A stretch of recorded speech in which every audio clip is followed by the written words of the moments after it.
जो आध्यात्मिक यात्रा के पथिक हैं, उन समस्त पथिकों का प्रतिनिधित्व करने का एक दिव्य कार्य अर्जुन ने किया। और हमारे और आपके भीतर जो आध्यात्मिक प्रश्न उत्पन्न होते हैं, उन्हें भी उसने प्रस्तुत करने का प्रयत्न किया है और जिनका उत्तर भगवान ने दिया है।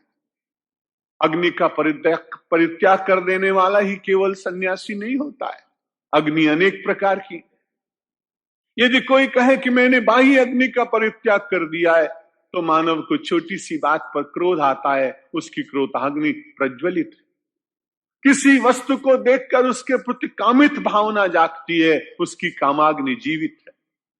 किसी अपने ही मित्र का उत्कर्ष देखकर उसके मन में विचार आता है कि इसका अपकर्ष होना चाहिए, यह द्वेषाग्नि उसके भीतर प्रज्वलित हो रही।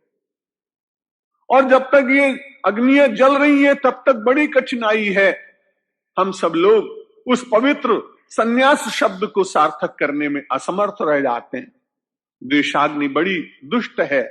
द्वेष से व्यक्ति को बचना चाहिए। मैंने अपने एक पूर्व प्रवचन में कहा था, परसों मैंने क्षमा और परवाने की बात कही थी, उसको दूसरी प्रकार से निवेदित करूंगा।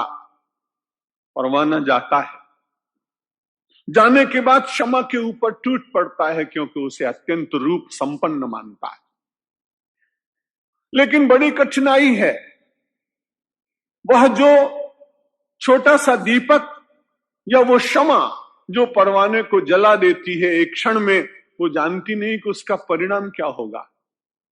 द्वेष करने वाले व्यक्ति जलन में, दाह में जीते हैं।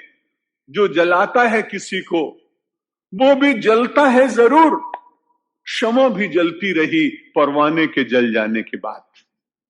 जो जलाता है किसी को, वो भी जलता है जरूर, क्षमा भी जलती रही परवाने के जल जाने के बाद। परवाना तो जल गया एक क्षण। परिणाम क्या हुआ? क्षमा को सारी रात जलना पड़ा।